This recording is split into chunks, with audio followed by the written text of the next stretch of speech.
আজকে তো নিরামিষ কী খাবো, ওই যে একটা চিন্তা আছে।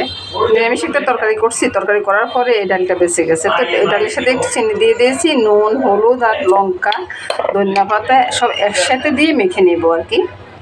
এই যে বন্ধুরা, কোনো তেল নেই, তেল একটু দিলে পরে দিব, আর যদি আপনারা যদি না দিতে চান তো কোনো কথাই নেই।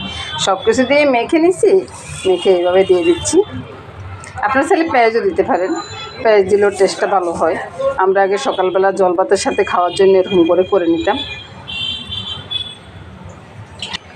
এবার আমি উল্টে দেব। এই যে দেখুন, সবগুলো একবার উল্টে দিব। সবগুলোকে উল্টে দিয়েছি। এখন আপনি যদি চান তো একটু তেল দিতে পারেন, না চাইলে না। আমি একটু তেল দিব বন্ধুরা। হয়ে গেছে বন্ধুরা, এবার আমি নামিয়ে নেব। দেখুন তো কত সুন্দর হয়েছে। এটা যে তেল ছাড়া করেছি বন্ধুরা, এটাকে কেউ বুঝবে? আর দেখুন প্যাকেটে কিন্তু একটু তেলও নেই।